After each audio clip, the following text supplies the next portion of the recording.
Hey, everybody. Thank you for joining us again. This is the Poolside Perspectives podcast, and Mike and I have a great show for you today. Today, we're going to be talking about hot tubs, spas, saunas, and just about anything other than just the swimming pool, but things that are good for health and wellness in your outdoor living space and how to bring that all together and make it all work. And have fun in them. Absolutely, because they are a lot of fun. Yeah. You know, you and I were talking earlier, and you were had been doing some research on the history of spas because you asked me a couple of questions that I found quite fascinating, and then you started rattling off some information that, again, I thought that's cool information. Yeah. Press on with that. Well, so it was just kind of interesting to me because I was like, well, how long have spas been around? So the history of warm water therapy has been around for a long time. Sure. Initially was mineral springs that came out of the earth that they used those. And then there were places that they heated up water in different locations, going back a long ways to the, first century and even before the first century in Greece and Rome and Japan. Actually, some of the oldest ones were recorded, I think, in Finland. That they'd been around for a long time. So anyway, it was interesting from a history standpoint, but what was interesting to me is it was all about medicine to begin with. Sure. About health and wellness. Yeah, exactly. Mm-hmm. Which, we don't use those products that much in the United States for those reasons, but there is a huge benefit to all those from a function standpoint. So the warm water therapy. Yeah. So the word spa, that was an interesting one. So the first, there was a place in Belgium, a village by the name of Spa. Okay. And actually there was a hot mineral spring there that was used by the Roman soldiers. And so some people claim that that was the first place that the word spa was used. And later on, they actually built a resort in this town. And so that's where the first, spa resort was developed. Sure. Some people said, but some people said the name spa came from an acronym in Latin. And of course, if I could speak Latin, I could tell you what it said, but it was something like solus per aquam. And that means health from water. That rolled out really nice. Yeah, well, I can say health from water, right? But that Latin part, not so much. But anyway, it was really interesting how all these things transpired. And so I was trying to think back the first time I ever used, warm water from a therapy, hot tub, spa type situation. And I couldn't remember growing up. A lot of people had pools, sure, but nobody had a spa. Well, you asked that question earlier because we had a really nice conversation before we started today, and we talked about the natural springs and the mineral waters and everything, and it just reminded me because I grew up in Idaho, as you know, right? And I remember as a kid, a few times we went up to some other parts of Idaho where there's natural springs, and there was actually some pools built, sort of quasi pools, if you will, but the warm mineral water would come up and then cascade from one pool to the other, and families would go up there and sit in there. And I remember doing that as a kid, but I do not remember a hot tub or a spa as a kid. And based on our conversation, there's reason for that. Right. So the first time I ever experienced anything like that was 1979. I was backpacking in Colorado, and there was a hot spring that came up out of the ground and rolled down into the river, and they had dammed it up. And so people would hang out there. And so that was cool. And in the early 80s in Pagosa Springs, there was this dumpy motel that we stayed at when we would ski, and it had this big hot spring right there and basically the parking lot. And, I can remember hanging out there, and now that is what is called the Springs Resort. The dumpy motel got turned into a resort, and it's a very nice, we go there all the time every summer when we come out of backpacking is, we take the kids in there, and you have to take a shower before you get in, and then you soak in the hot tubs, and you take a shower afterwards to wash off some of the smell of the sulfur. Sure. So anyway, that's a good way to clean up a junior high boy that doesn't think he wants to take a shower Right. before he rides home 12 hours. But, there was a lot of things that I ran across that from a health some of the history, I guess you were asking me about. So the first hot tubs in the United States were in the 40s, and they were brought over from Japan, and they were basically like a bathtub with these real straight sides, and they would put a wood fire stove to heat the water, and that was the first spas that were used in the United States. In 70 AD was when the spa hot springs was found with the Romans, is when they first started using that, and they built a resort around it in 1326. But I mean, could you imagine back then just the difference between being able to go and swim in regular water, but actually hot water? oh, well, and the reason they used it was for healing purposes and wounds. I mean, that's what the soldiers were using it for. Sure, with the minerals. Was for that situation. But the Egyptians used actually steam long ago. But in 1815, Saratoga Springs in New York, they built 2 hotels with these springs, similar to the ones like you're talking about in Idaho. And there was 500 rooms each, and that was the first time there was some type of situation like that in the U.S., which I thought was kind of cool. But the one thing was the term jacuzzi has always popped up, and a lot of people don't know that comes from the Jacuzzi family. Right. Okay, which in the 50s immigrated to the United States from Italy. And what they did was they worked with the orange groves in Southern California, and they developed the first submersible pump to use with those orange groves. And then they had a family member that had really bad arthritis. And so they developed this pump system that they put in a bathtub in 1956 for their family.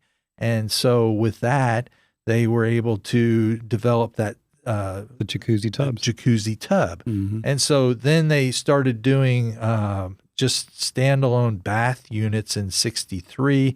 And in the 68, they developed the first, what they called whirlpool bath. They called it a Roman bath. It was 50% air and 50% water. So the first jetted situation, commonly that we were familiar with today. It was funny. It wasn't until 1970 that they added a filter and a heater to it. I would imagine, because those tubs would have been supplied with hot water from the house. Right. So they didn't need to heat the water up. Right. So But now how do we make a self-contained unit where people can get into it? That's what you're talking about. So a jacuzzi tub was really the before the hot tub. Okay. So, people have jacuzzi tubs in their homes today with jets and stuff like that. But that was what it was first developed, was for in the bathroom. Right. And there's really 3 different names that get used. There's maybe even more, but hot tub, Right. spa, Right. jacuzzi. Right. Are they all the same? No. Well, in the industry, they've basically come up with a definition. So if it is a self-contained unit, which we know of today, which was interesting because the first self-contained units actually weren't developed until 1977. So the first self-contained unit with your heater, your blower, and your jets and the shell and all in one box. So we in the industry call those hot tubs. Okay. If it's attached to a swimming pool, we call it a spa. Okay. So a jacuzzi is a brand of hot tub. So got it. Now, there was another side twist besides the jacuzzi family, is we had the movement that was taking place in California in the 60s in Sonoma County, and they had all these old wine vats. And so what people started doing was heating up with a wood fire stove the water and pumping it into these wine vats. And soon people were like, this is pretty cool. And there wasn't enough wine vats, so they started building vats out of redwood. And so those were your first wooden-sided hot tubs. Right, and that's what I think of them, as hot tubs, because they're basically a tub full of hot water. Right. And the reality is, with warm water therapy, I mean, you're getting the therapy from the warm water most more importantly than anything. But the therapy jets certainly help. Oh, It's nice. And, some of these tubs have, an awful lot of jets. And as we were talking, I'll just be honest, I was a spa and hot tub snob for many, many years. I just thought there's just no other way to do it except with your pool because they just seem to look better. Right. Ironically, when Heather and I bought our last home in Phoenix, it already had a pool. Right. And the pool was pretty average. That was a little bit of a struggle for me because we've had some really nice pools. But we ended up buying a hot tub because it didn't have one. And I will tell you that my mind got changed very, very quickly because we used it day and night. Every day and every evening we used it. And it was great because with all the accidents I've had and all the problems that I've had, health issues, it was just so nice to go sit in there and get that relief off my back or whatever else, but just the warm water in general. And so, my mindset changed completely after having that self-contained one because it's always ready. And I think you have an even better story. With my setup now? Yes. So I have a bizarre, and what's funny is I'm not a hot tub person. Yes. However, there are 3 in my backyard. So when I built my pool, I wanted it to be functional for multiple situations. So I had kids that were very involved in athletics from very early ages and very high competition. And so the thought of having warm water from a therapy standpoint, sitting in the tub, I thought would be highly advantageous for them. And so when I built the pool, there's a hot tub that sits 2 to maybe 3 people. And the thought I had was we may heat this up every night. Sure. And so I don't want to heat up a huge body of water. And so we'll set this situation up. Now, I can tell you at this point in time, we've lived there almost 20 years. The pool came a few years after we moved in, but that hot tub for 3 persons has never been heated up. Really? Never.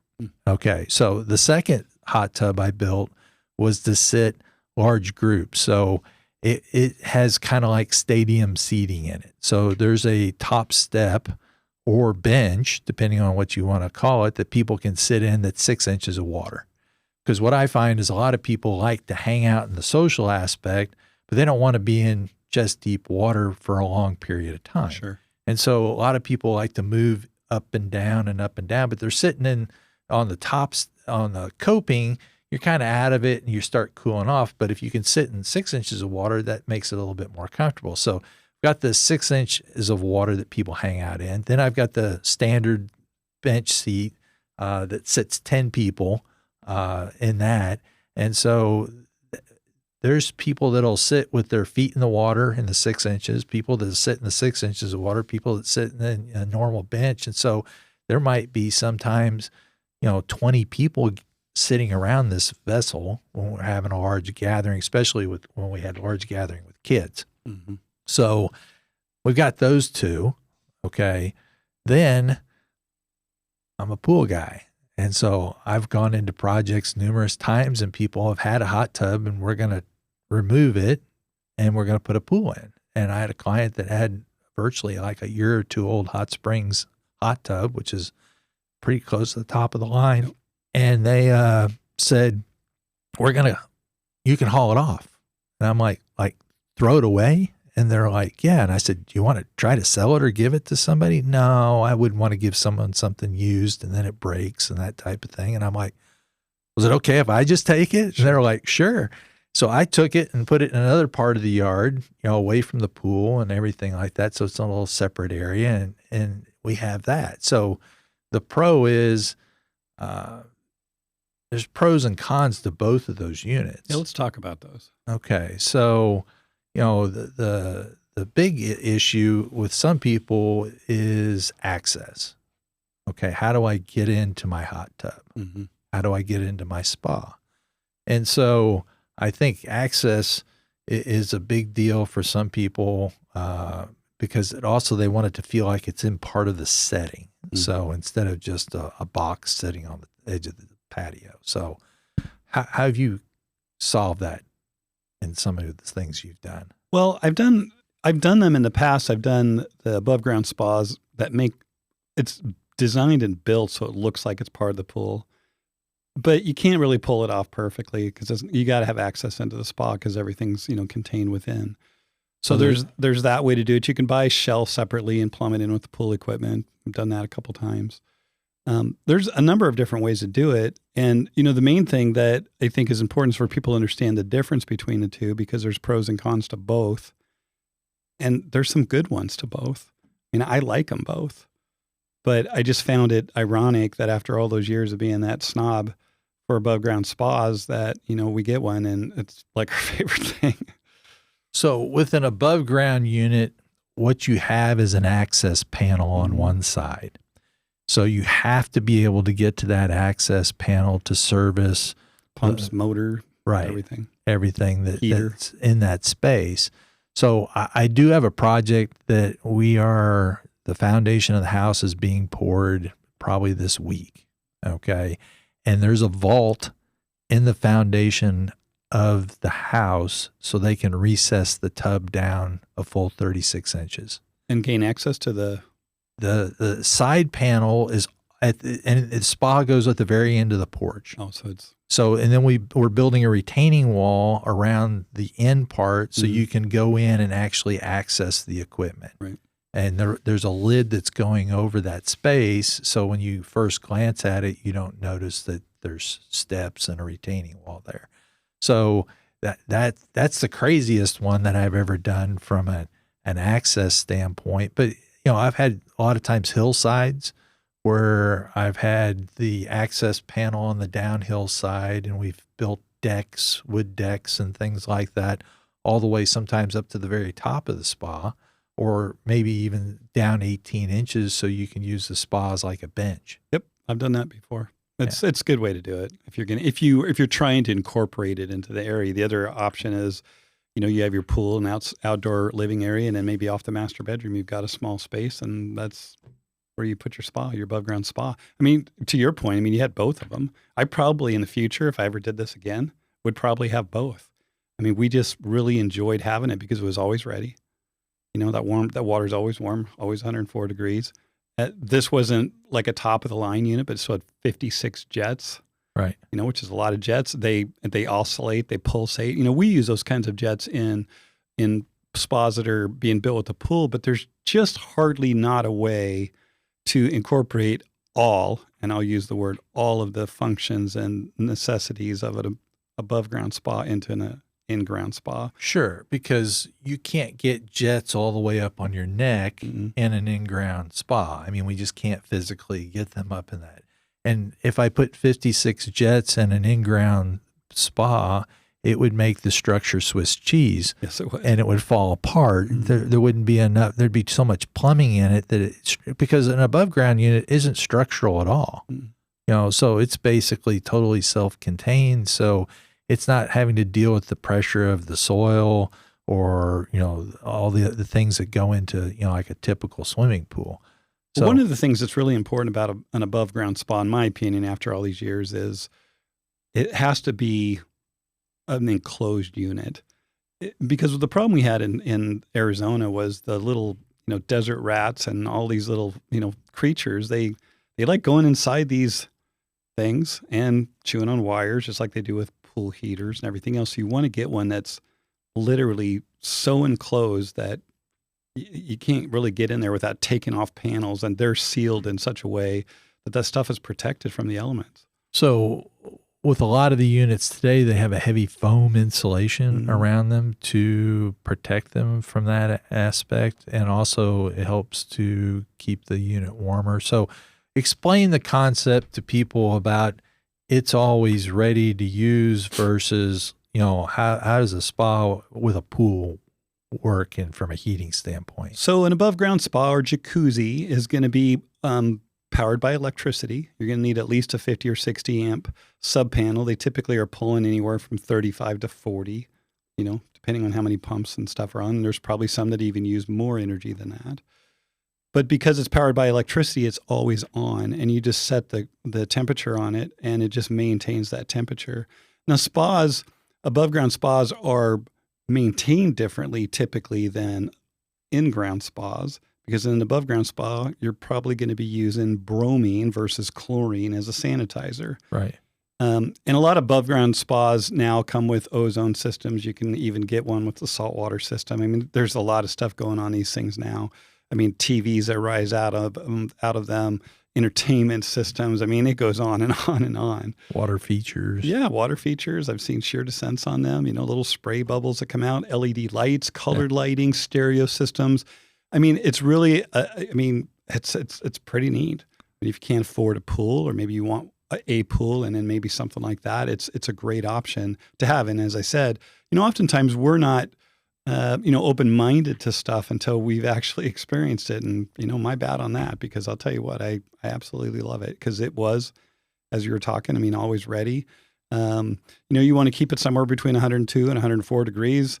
And yes, we were in Phoenix, and there were days when it was 100 degrees out and we still came out in the morning before we, went and took a shower, got ready for the day, loosened up, got all the health benefits from it. It was really a nice thing to have. Yeah, we're going to go over a list of all those health benefits in a little bit. But perfect. So you have a cover on an above ground unit. Well, yeah, that helps maintain and retain the heat. So with that, then it's fully insulated. And so I was shocked when I was using these units. The electrical draw on it for a month was not that high. I mean, you're looking at $35, $50 maybe to keep it, the pump system's running all the time. Now, one of the things that I found out is if you have one pump, because I've had a hot tub that had a one pump system.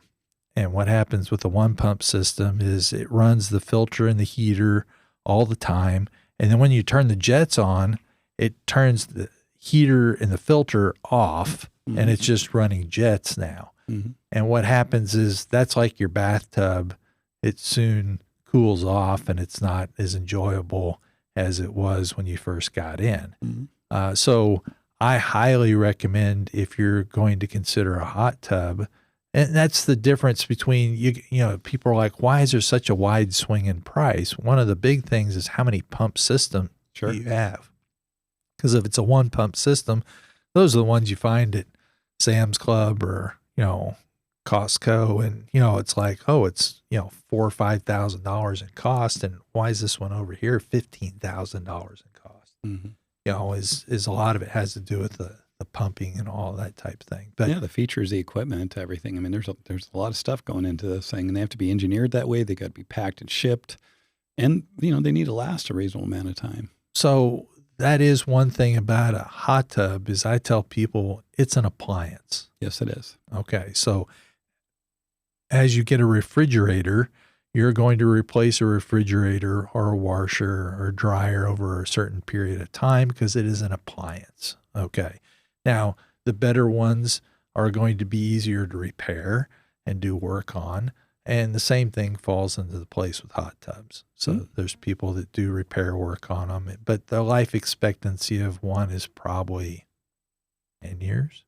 Yeah, I would say 10 years, 10 to 12 years before it starts, probably just being antiquated and, getting old and tired. Right. It also depends on how well things are taken care of. I mean, some people are just exceedingly good at taking care of stuff, and others are not. Right. So, and I'm not a hot tub expert by any means. I just know that when I worked in Northern California, the company I worked with, we sold portable hot tubs, and we built in-ground spas. And so we saw about a 60-40 split. About 40% did the above ground unit, about 60% did the in-ground. So other than access, so when you do an in-ground unit, you're heating the water up from whatever the temperature of the pool is every time you go to heat that up. So it's not ready instantaneously. That's the big difference. Okay. For sure. So it might take 15 minutes or it might take 45 minutes to heat that unit up, depending on the temperature it starts at. Now, one thing that's become highly advantageous is it used to be you had to come home and deal with your controls to turn that on.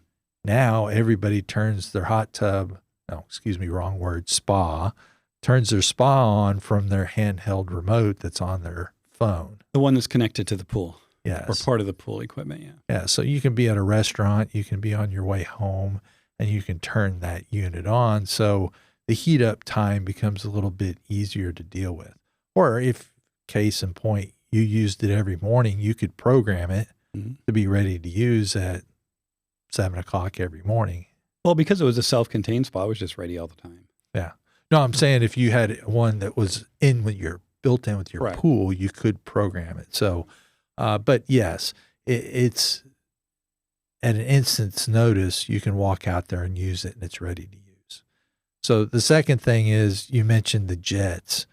Yeah, on a typical spa that we build in, we might have 6 to 8 jets on your back, 6 jets on your legs if you wanted to add an additional system to do that. But that's generally the size of the system. I think 12 jets is the most I've ever done in an in-ground spa. Now, I've seen some spas that were built in ground that were highly customized and had more than that. But, as a standard situation, yes, that's probably a typical. But you're never going to be able to get, all the way up to, the top of your neck and that type of situation. The other thing is the seating aspect. For sure. Is different.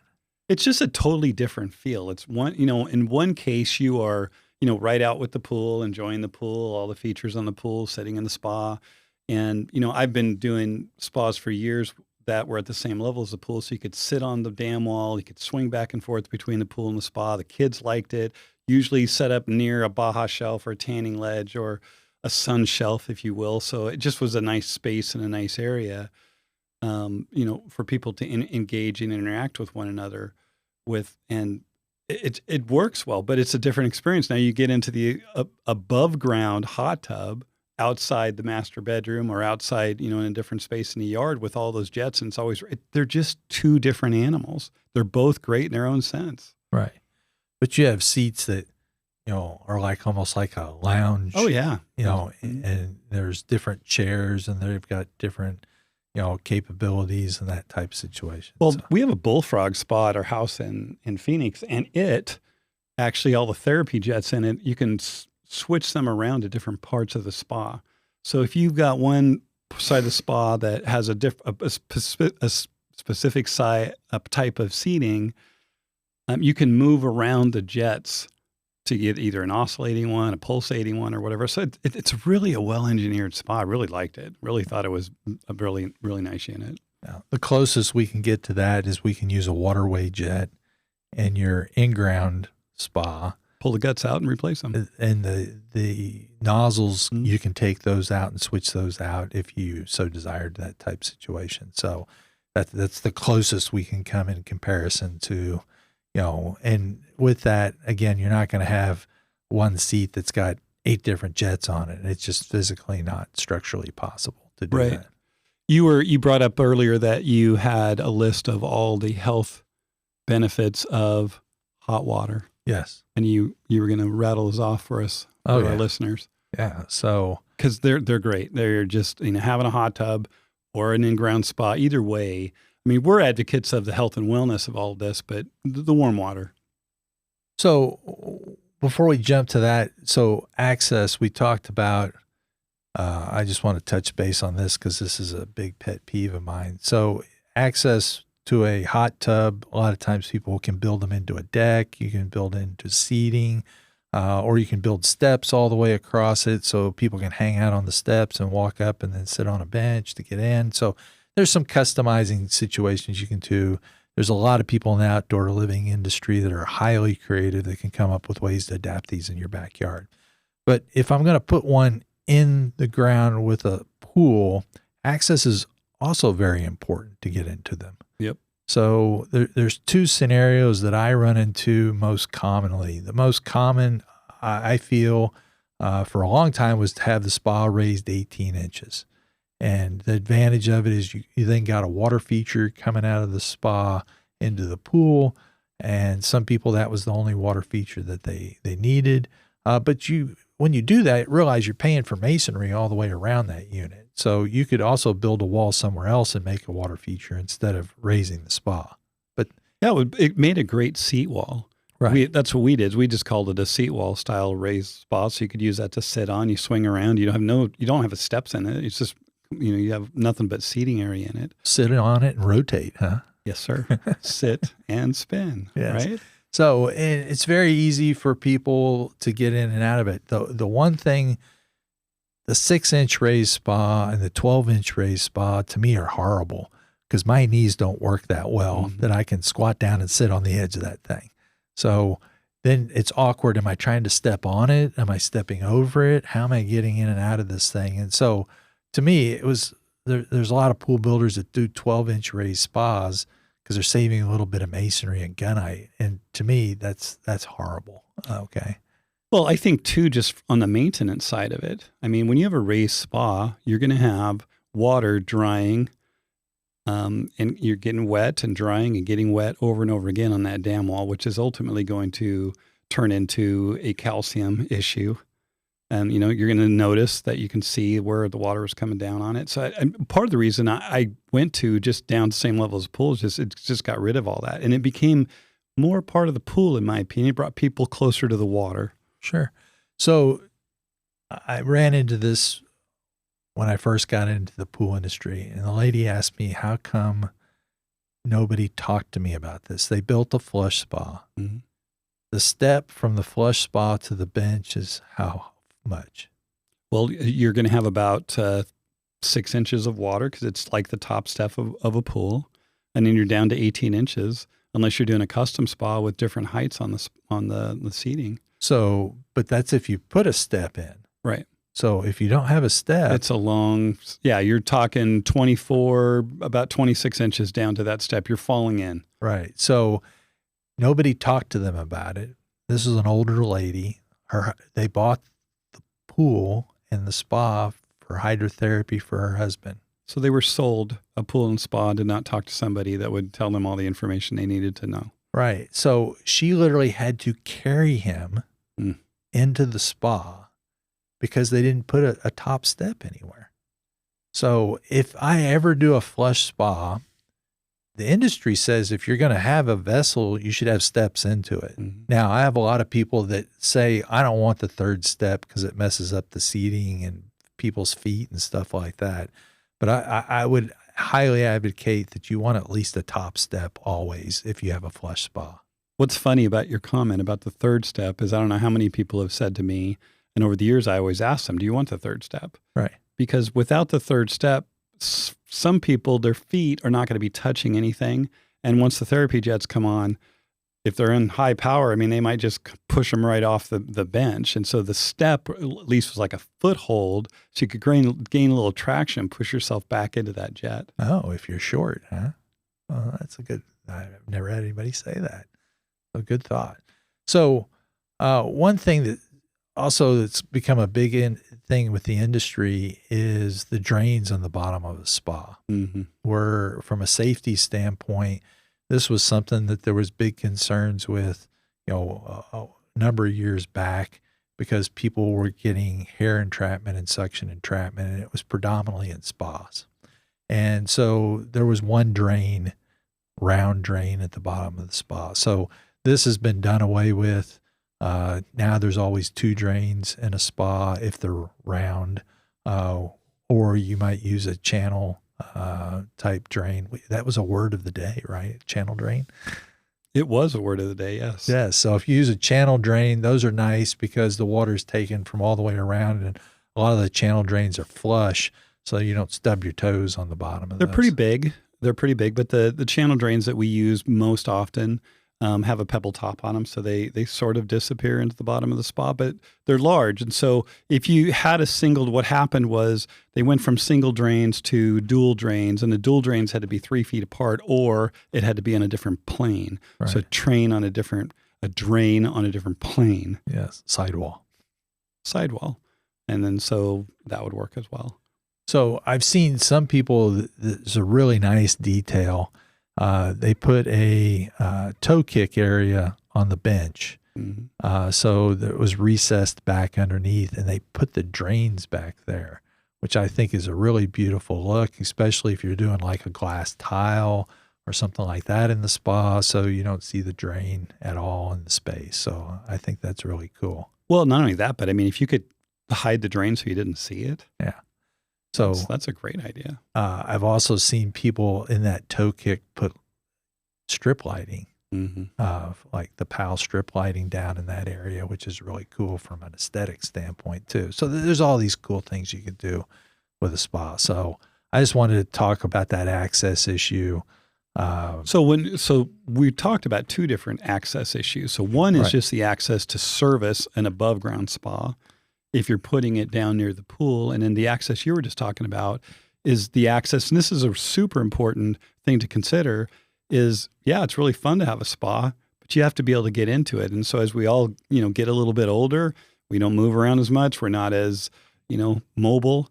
That's where the spa really comes in handy, but you have to be able to get into it. And Mike's point was, this lady, they bought a spa, but now her husband couldn't get into it. So it's something to take into consideration. Right. Good one. No, there's a lot of reasons that people will use warm water therapy. So I was shocked at all these different things that, there's, improvement from a health standpoint. So, for the most part, the reason people get a hot tub or a spa is they want quality time with their friends and family. Okay. And that wasn't on the list of the top 10 reasons to have one, which I thought was funny.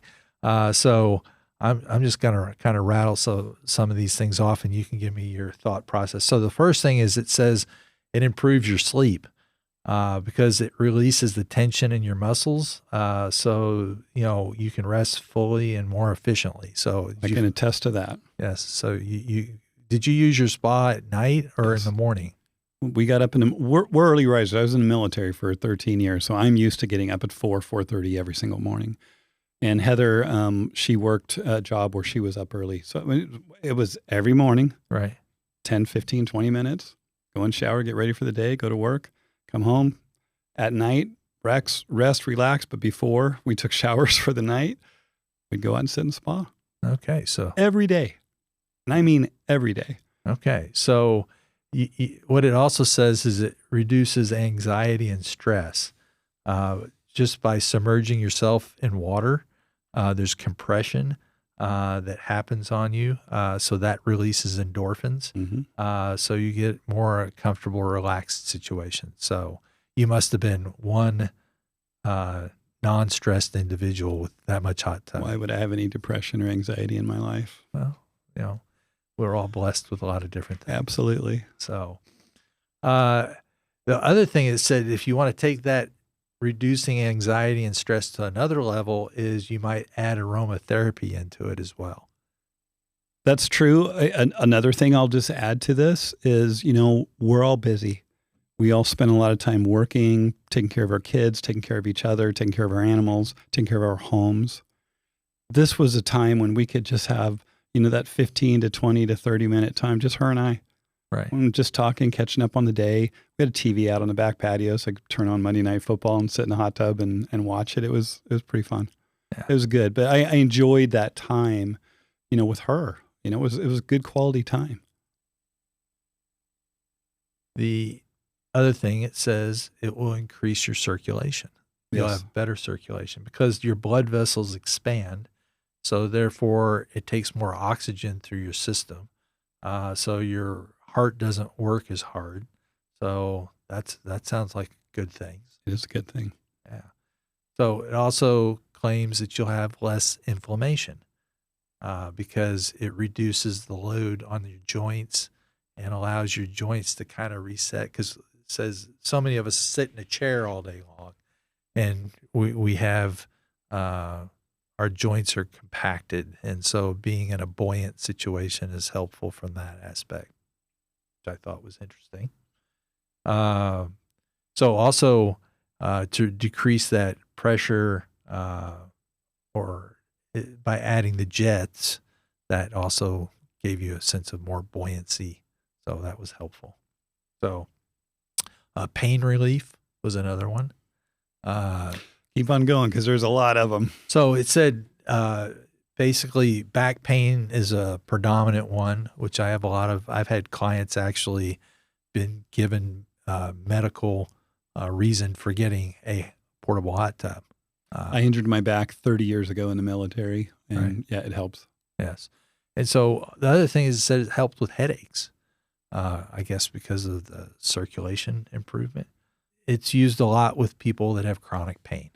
Absolutely. So one of the things that it was developed for in the very beginning, the Jacuzzi brothers, was because of arthritis. Mm-hmm. And so that will minimize the pain of arthritis. It's not going to eliminate your arthritis, but it does help in that aspect.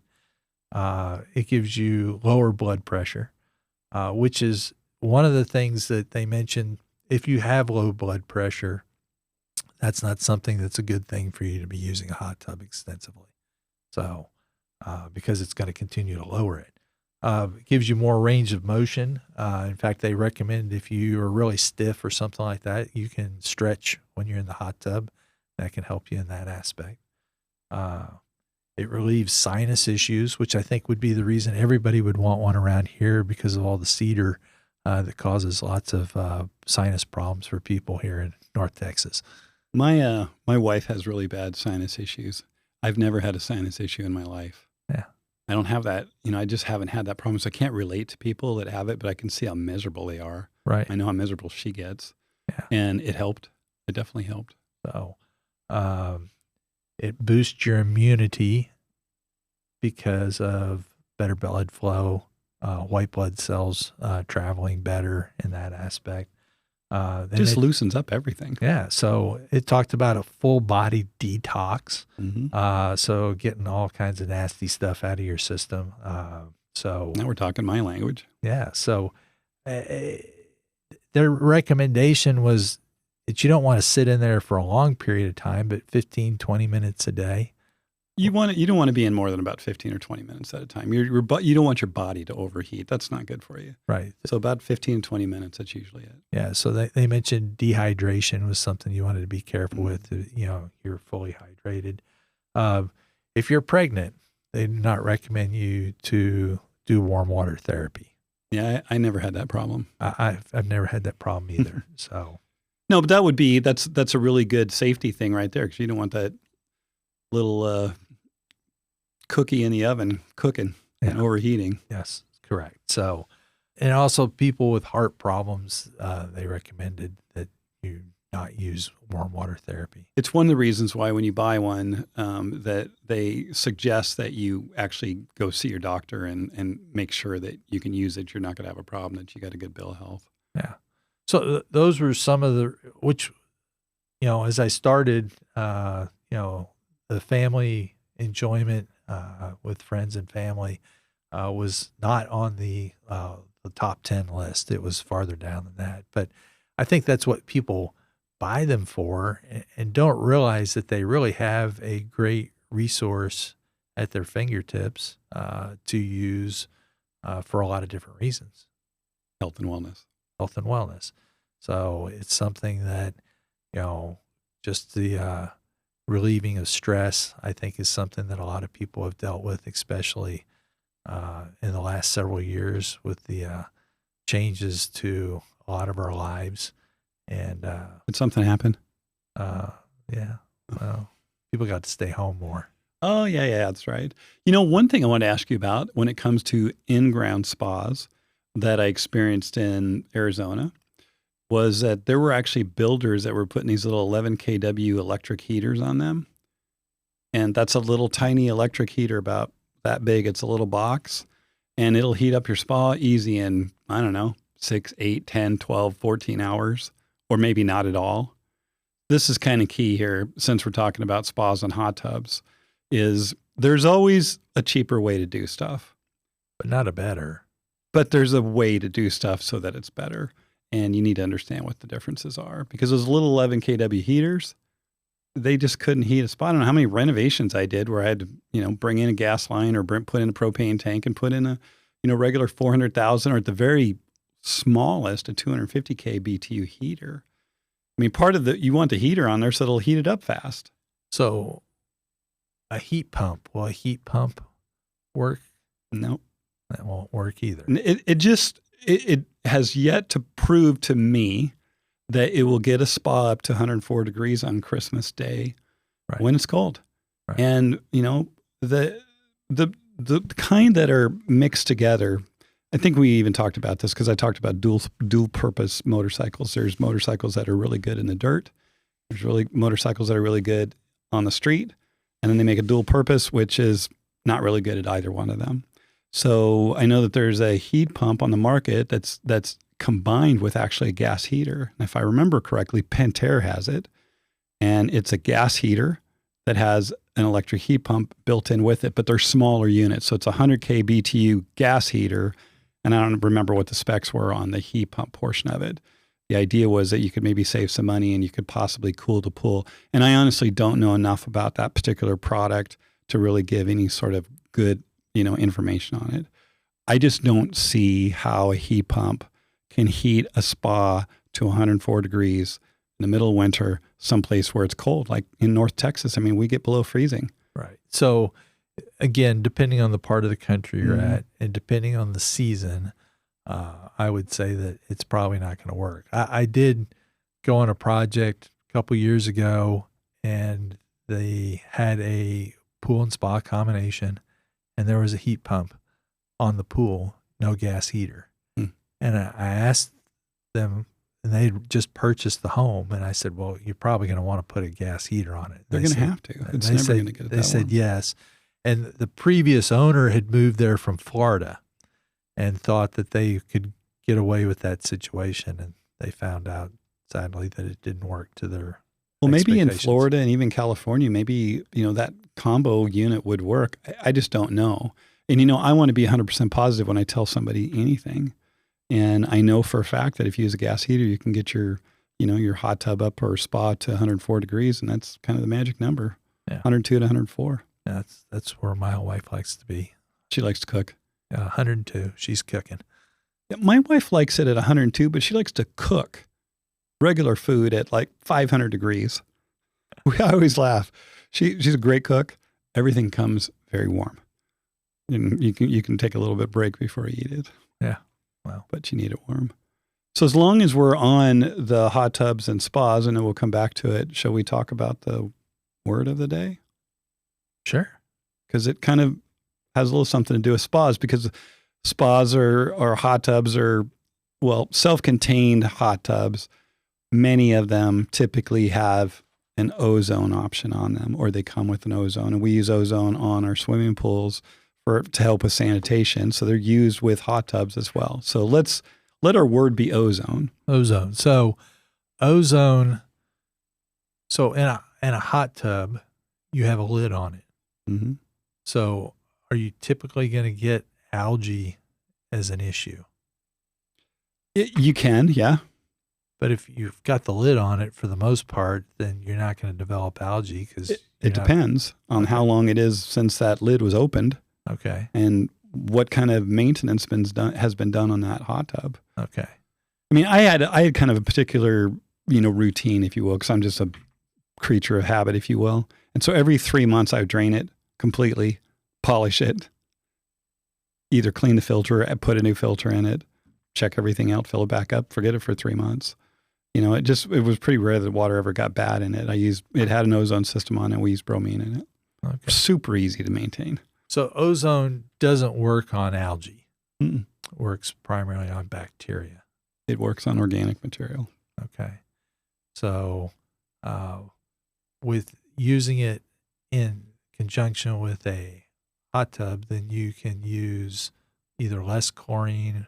Mm-hmm. Well, why wouldn't you want to use chlorine? Why do you want to use bromine? Well, bromine actually does better in warm water than chlorine does. Okay. So you'll actually use less chemicals by using the bromine. You still have to use a little bit of acid to lower the pH in the pool, in the spa, because it's just like a pool. You want to maintain your pH somewhere, my opinion, 7.2 to 7.4, a little on the aggressive side. It helps keep the scale off the pool. That's the way I've always maintained all the pools and all the service routes that we ever did. That's where we were at. So if you've got really warm water and you have chlorine, the chlorine just leaves.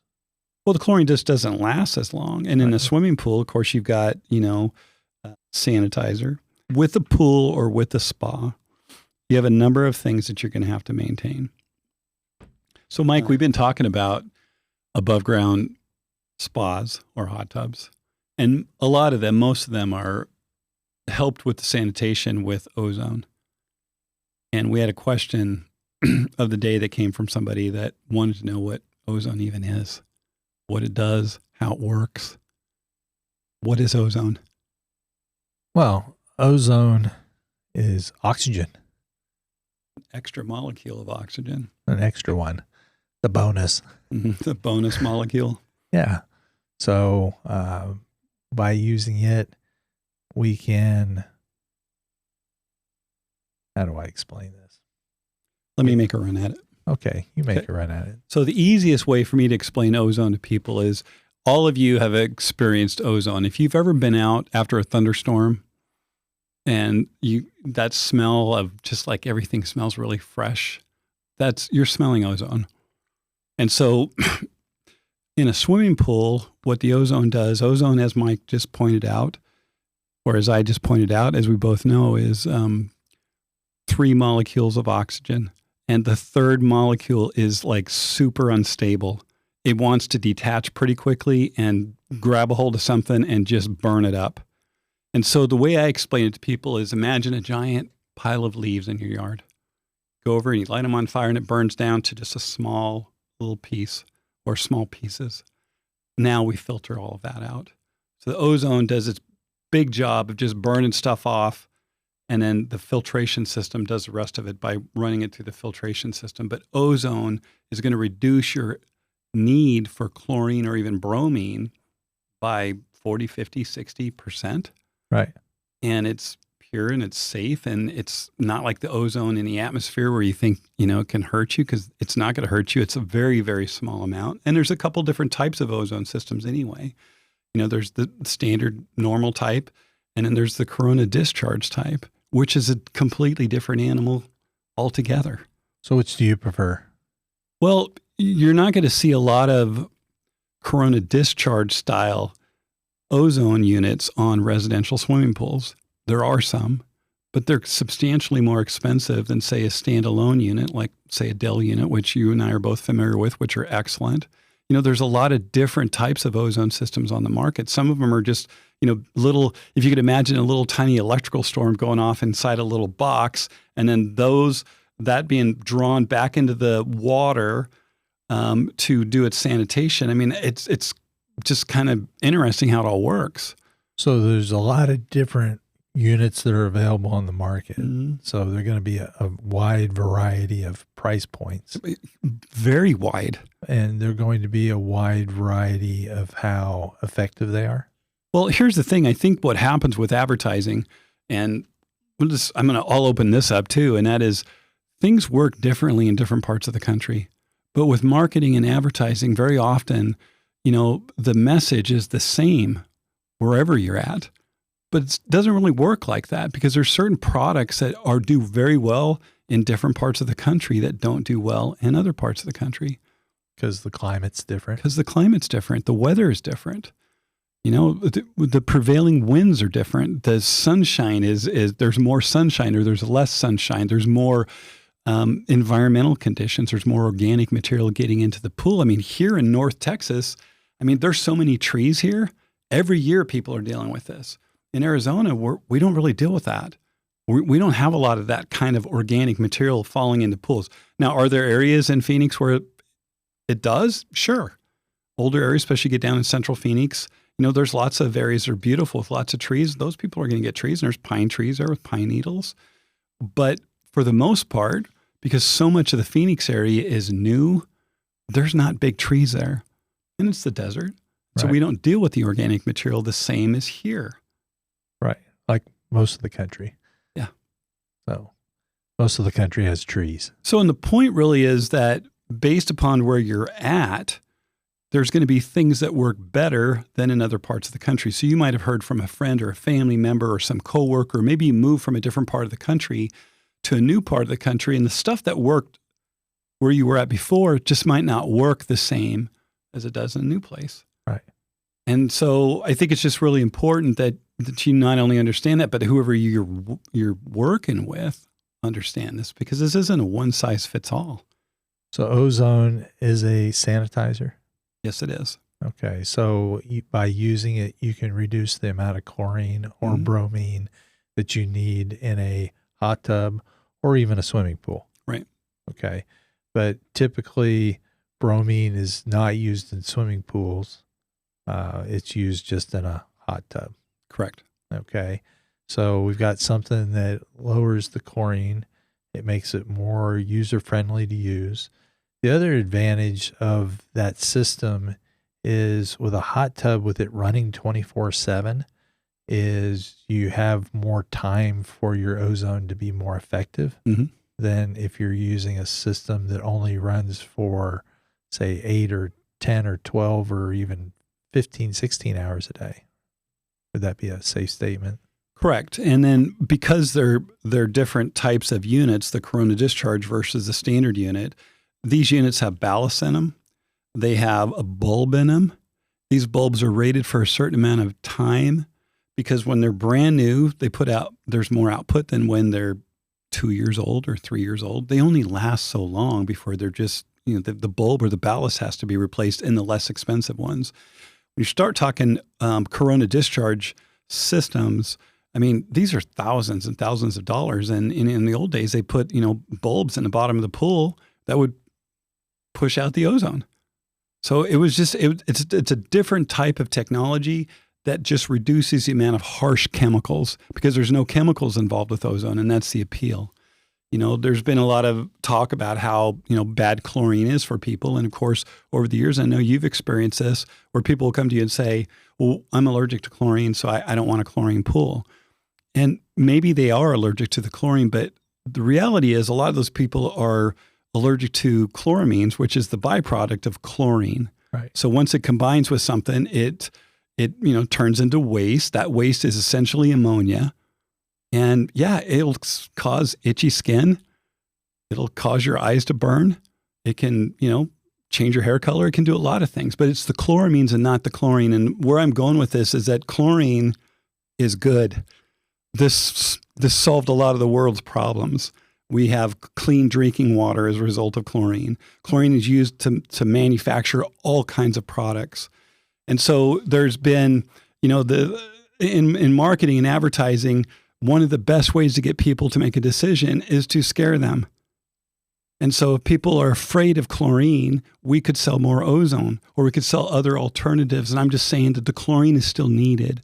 And especially when you get to areas of the country where the sun is shining almost all the time, Arizona, Southern California, Florida, chlorine is needed. Yeah. There's not a thing as a chlorine-free pool that I'm aware of. Doesn't mean that there's not one out there, but in all my 30 years, I've never seen a chlorine-free pool, but I have messed around with some products that said that they were, and I've yet to come up with something that worked. Well, you're dealing with high temperatures in the middle of the summer, or sometimes longer.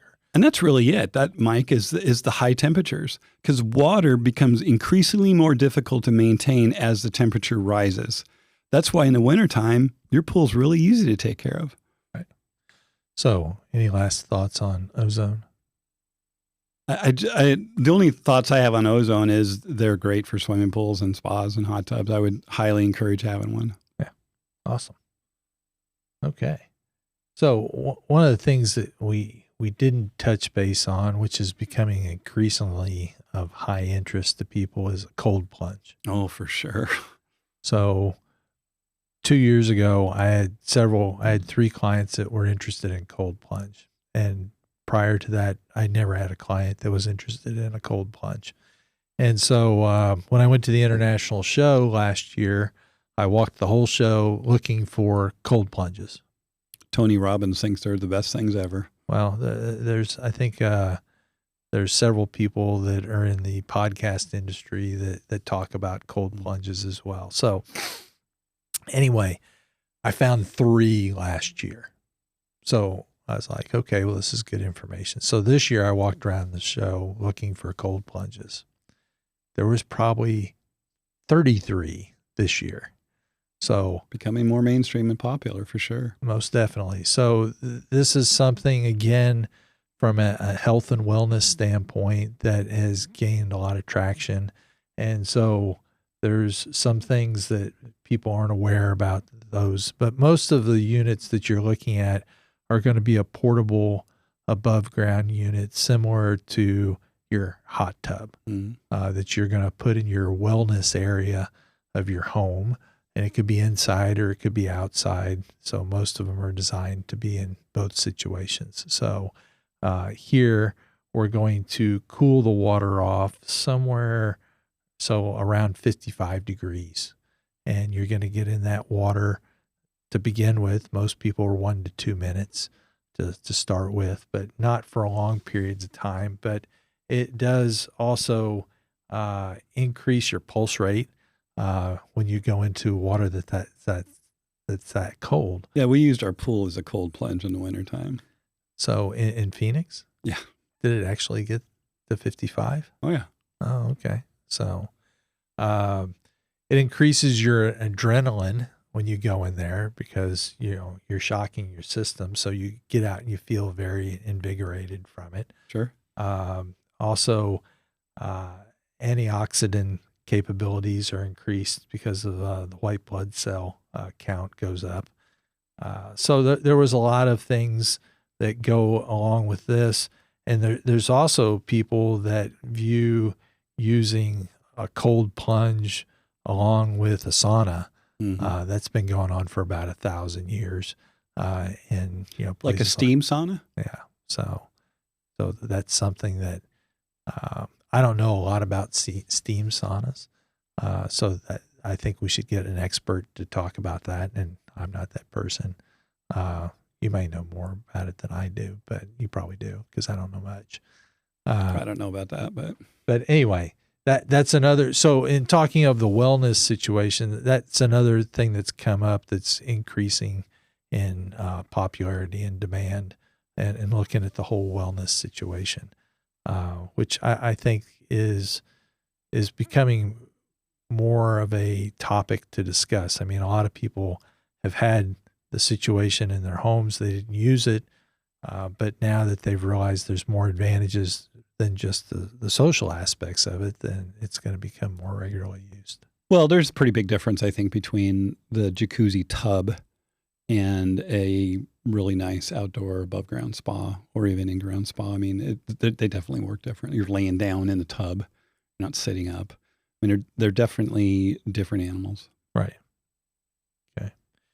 But as far as the cold plunges, I mean, yeah, they are definitely all the rage. We're seeing, advertisements on social media for anything from, what almost looks like a nylon case that you fill up with ice and water and just get in and then dump it out and let it be done, or, full self-contained units. And there's a lot of stuff out there now. And I think to your point earlier about, these outdoor, environments and kitchens and structures, that little space for health and wellness. And as you know, health and wellness means everything to me now. And I think that if I was to, if I decided I wanted to build a new house, I'm not even sure I would do a pool anymore. At this point, for me, I would probably do a really nice hot tub and a cold plunge.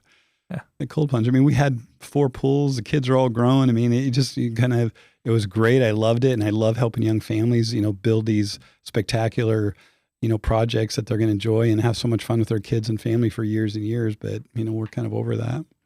Well, everybody's at different points that, you use it and enjoy it. I still, I don't swim in my pool every day, but I do, listen to it every day and enjoy the feature that it is. That'll be the part that'll be hard because we like the same thing. So I don't know. We'll see. So, but there are a lot of cool options and that you can use, and hot tubs and cold plunges can be used in very small spaces. And so that's one of the nice things that you can look at is you can have a well-designed small space that has a lot of the features that you would get in a larger backyard area in the past, so we can get, the sound of water and we can get the function of water in a small backyard area. So that's another advantage. And again, the outdoor living industry, there's a huge section that, they're creating these environments that have no pool. Mm-hmm. They've got everything else, but they have no pool. But, the hot tub and the cold plunge are certainly features that are incorporated in those. And some of those could, not having a pool could hurt the value of the property. Possibly. It could also enhance the value of the property. Anything that's well done, I think, enhances the value of the property. I agree. But sometimes people don't do well done. Right. They like medium rare instead. Anyway. So we had a question that came up. This one's from Florida, if I remember right. Dora, D-O-R-A, Doral, D-O-R-A-L. Renee asked this question, and her question had to do with lazy rivers. And she was wondering if lazy rivers have now gone out of style. No, I don't think so at all. Okay. If anything, I think we're probably going to see more. I mean, as you and I both know, over the last 30 years, we've seen stuff come in and out of style multiple times. And we've been on a long, I think, run with the contemporary, really modern looking pools. And I think that's going to continue. But what I've noticed is that there's just really not any one thing anymore that is all the rage. It's all over the map. I mean, well, as an example, Lucas Lagoons is building all kinds of lazy rivers all over the place. So there's the company that's doing them. We've done them. I've done them. I don't think they've gone out of style at all.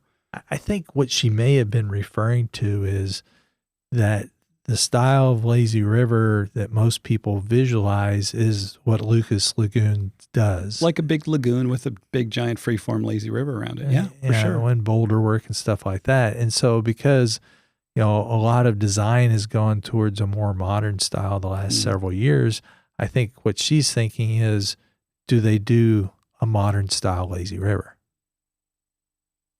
I would imagine you could make one look really good. You probably have done one. Yeah. So I did a project a number of years ago, and the pool is perfectly symmetrical. Mm-hmm. And so it has a lazy river on it. And basically the lazy river, I call it like the handle off of a mug. It's basically shaped like a big U going off of a rectangular pool. And in the middle of that U is a cabana and the spa and a patio area in there. But all the finishes were done very clean and tailored. There's not a boulder on the property, much less the swimming pool. It was all done with cut stones and tiles and, fire bowls and water features. And so, is it all straight lines with maybe consistent radiuses on it, like a curvilinear type thing, or is it just all one or the other? So it is all, it's all straight lines except for the back part, which is a U shape. Now, I did talk with Riverflow, and one of the cool things that I saw that somebody did on a project is they kept the corners at the surface were 90-degree corners. Mm-hmm. But as it went down under the water, underneath the coping, there's a radius. A radius there. And so they did that so the flow rates wouldn't just go into a corner and stop. So they could actually make that radius work. And so I've seen that done. Also, a couple of years ago, the $1 Million Pool Challenge was in a very small space. And one of the things was how to do that. And so there were several people that incorporated straight line designs because it was a very small courtyard area, and they could actually create a current in that by using radiuses and combinations of corners. So you can get efficiency with a river and still have a geometric shape. So yes, that definitely can be done. Have you used that Riverflow pump specifically just to swim against as a current? Yes. So there are a couple of projects that have been done that did not want an apparatus in the pool, like a pump system. And so the nice thing is their pump is removed and it's just a flush fitting. It's a 10 horsepower pump with a variable speed. So yes, you can create a current with just for exercise. But as for lazy rivers and them going out of style, I mean, I have more and more people. I've got one that we're fixing to start construction on. So I don't think that that's going to stop because people want water parks in their backyard. Absolutely. And because we're all different and we're all at different times in our lives, as we were just talking about. So I don't see anything necessarily going out of style other than inferior quality construction. I see that going out of style. That would be nice. Right. Everybody gets something that's built well. So if you ask the right questions, the chances of you getting a bad situation are a lot less. So, but no, so we'll include some pictures of the one project that I did that you can see what that looked like. Yeah, I was just going to say, let's get some pictures of that pool up on the website so that people can see what it is you're talking about. Right. But as for them going out of style, no. In fact, you see cooler and cooler solutions done all the time about what people are trying to create. Mm-hmm. And even Lucas Lagoons has done some modern looking projects. I've seen a couple of them. Yeah. So even he ventures out into other different styles now and then. When people are talking about a spa, there's 5 things I've run into that people want to think about when they put the location, whether it's a hot tub above ground or if it's a built-in unit that they're thinking about. So the number one thing a lot of people think of, and you mentioned it earlier, is access. Mm-hmm. I want it close to a door. Okay. And the master bedroom seems to be one of the most popular doors that they want it by. It was at our house. No, because, and for some parts of the country, it's because it's cold. It's really cold here. And so I don't want to walk 10, 15 steps and below freezing temperatures. So I want to have it close to something. So one of the other reasons to keep a pool spa combination, the spa close to the house too. Oh, most definitely. So like I'm saying, it could be for either one, but access is number one. The second thing you also mentioned in your comments about your situation is some people are like, I have to see a TV. Mm. So when I'm sitting in my spa, I want to see the TV. And so sometimes there is a TV that is on the back porch that we're going to look at. I've had clients are like, well, we're going to run speakers outside. I've got a big, huge TV in my master bedroom I can see, or in my living room I can see if it's fairly close, but I want to see a TV. And then I have other people that have built structures out in the yard so they could be in close proximity to the spa so they could put a TV in that structure. And have some privacy. Yes. Well, that's the third thing that comes up with a lot of people is I really don't care for that guy over there, so let's get it as far away from him as possible. Mm-hmm. Or I don't like the street noise because I'm on a corner, or I just have an issue with neighbors, and so I want to create some privacy. So I want to put it in one part of the yard or the other so it's more private, or create some privacy around that space. Mm-hmm. So the above ground units, I mean, a lot of those even come with structures that you can buy a kit that goes right over the top of the spa. So, you have the spa and a gazebo. Mm-hmm. So, that's pretty nice. Or you can build any custom structure around it. So, but the other thing is privacy can be created with just some plants. True. So, just, one thing to look at when you're looking at this is, I know you said in Arizona, there wasn't a lot of 2-story windows. No, there is. It depends on the neighborhood. Okay. Well, here in Texas, we have a lot of them. Yes, you do. So even in, I was in a yard today. I mean, it's a $3 million home on an acre, and they still have neighbors around that we're looking at key trees to put in to create some privacy. And we're going to borrow the trees that the neighbors already have. I just got to plug in the gaps. So when I measure in the yard, I'm locating the neighbors' trees as well as their trees so I can fill all the things in so we can have a private situation. So the third thing is some people are like, well, I want a water feature. And so that's why I'm going to put the spa where I'm going to put it, because I'm going to elevate it if it's attached to the pool. Now, you can also get water features in above ground hot tubs. So you get a little bit of sound and of water in that type of situation. Now, you'd of course have to have the cover off for that to work. Since you brought this up, and I'll just point this out, you know this as well as I do. So hot tub and pool with a water feature. If you want to be in your hot tub and you want your therapy jets on, you're going to have a separate pump for that water feature. Oh, 100%. And I see this all the time. People buying a pool and spa with some water features. We start talking about it. I ask them the question and you're like, no, we just have a single pump on it. So you just need to understand that if you have a pool spa and you have a water feature or water features, you're going to want to have a separate pump operating that water feature or features so that you can sit in the spa, enjoy your spa, and also enjoy the moving water on your water features. So what happens is there's one pump that has a valve. Mm-hmm.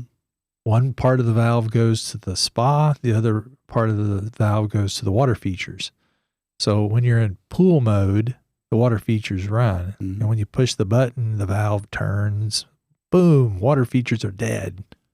Right, because you've isolated the spa so that you can heat it. Right.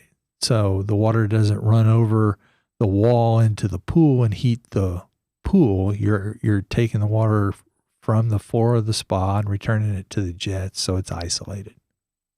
Okay, so now we need like you said, you got to have those water features on a separate pump so they still run, so you can enjoy your water feature while you're in spa mode. Absolutely. Yeah, that's by far the best way. I feel the only way to do it. Well, I mean, I've had people that said, well, I don't really care about hearing the water features. And I will say to them, are you sure? Because it's going to be pretty expensive to change later. A lot less expensive just to do now. Right. Some people are like, well, I hear the jets going and the bubbles. Sure. And so I don't need to hear something. But you may want to see something too. It's also just a question that should get answered and brought up and be thoroughly understood by the consumer. I mean, they're the end user. Right. So talked about water features. We've talked about privacy. We've talked about access. So the other thing that comes up in some cases, and this is the engineer that's thinking here about cost effectiveness.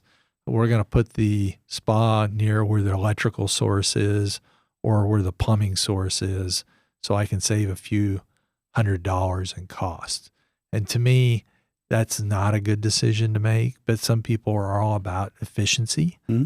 And so, but what I want you to think about is what kind of space are you going to create? Is it really as enjoyable as maybe spending a few more dollars and not having the most efficient system, but having the most beneficial system?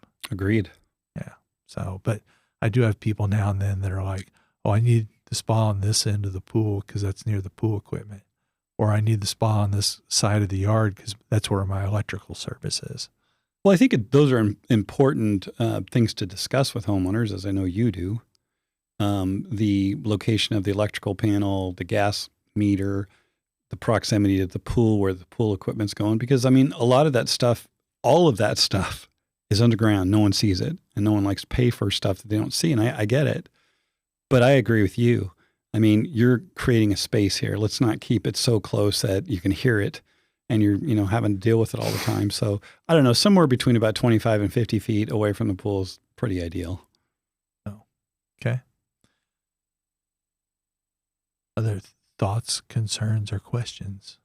No, the only thought I have is, when you start considering a swimming pool, just consider where you're living at. Because if you live somewhere in the Sun Belt, there's times of the year that you can swim, even in the wintertime.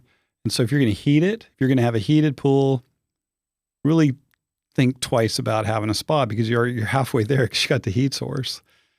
Right. So, and then the size of the spa, I think, is important. And then how the spas are laid out on the inside. I started doing some little ledges in spas a few years ago, and people seem to like them, because the little kids could, get up on the top step and kind of hang out there with everybody. Because the last thing you want is a, 2-year-old in 104-degree temperature water, or 3-year-old or whatever it is. So I just think that For me at least, when I think about having a pool, is how can I utilize this as much as possible? I want to be able to hear it. I want to be able to see it. I want to be able to enjoy it. I want to be in it. I want to be around it. So I guess it just boils down to what's important to you. Right. That is an important thing to understand. How many people are we going to sit in it? Mm-hmm. Because this is just a pet peeve again. I've seen so many 7x7 spas. And a 7x7 spa with a bench on 4 sides built into the swimming pool sits 4 people comfortably. Okay. If you make it an 8x8 spa, you can now fit 8 people in it comfortably. Fair enough. So it's just a little bit of difference that can make a lot more functional situation. But at the same time, since we're talking about perspectives, if 90% of the time it's just 2 people, that's the discussion that needs to take place, is the size, the usage, all of this stuff. Because if if you have 15 people over once a year, but you have to heat up the entire spa all the rest of the time of the year for yourself and your partner, I don't know if that makes any sense either. Well, I can build a 5x8 spa that comfortably sits 4 people too, mm-hmm. not a 7x7. So, I like your ideas on spas. In fact, when you were explaining your personal spa earlier, it made me think of a bunch of stuff. I mean, that's just what's fun about this, is there's just so much creativity and collaboration going on. And when you can get, the right people involved with your project, it's going to be pretty hard to not just really get it perfect. Yeah. Well, that's the whole idea, is to have a great space, but we've also found that we can have a very healthy space as well and make our lives a little bit better by using a lot of these things. Right. And a lot of this episode was based off of, what's, the spas and the hot tubs, health and wellness, which again is very important to me now. Certainly more important than any other time in my life. They're just so good. The water is, we need water. We need to be around it. We need it in us. We're 70% water. The earth is covered with 70% water. It's a pretty fundamentally important item. Yep. So go get some. Yes. Go get some. Warm it up. Use it every single day. Yeah. Well. So here's a word for the day, Mike. And the word has actually several other words that relate to it. And it is stabilizer. So stabilizer has 3 different names. It's called stabilizer, called conditioner, called cyanuric acid. They all do the same thing. They all act as a sunscreen for the chlorine in the pool when you're in an area where there's lots of sunshine. I always found that interesting. So you got to have 3 different names for this. That's pretty confusing for homeowners. Most definitely. Yeah, we need to get some sanitizer for our pool. Oh, sir, all we have is conditioner here. Okay, I'll go somewhere else. This is the thing about our language in our pool industry. It's unique. It's different. It's not necessarily bad. It's just different. But yeah, there's 3 different names for conditioner, and use a lot of conditioner in Phoenix where it's hot. I mean, we have 300 days a year at sunshine. Beautiful place to live. Nice.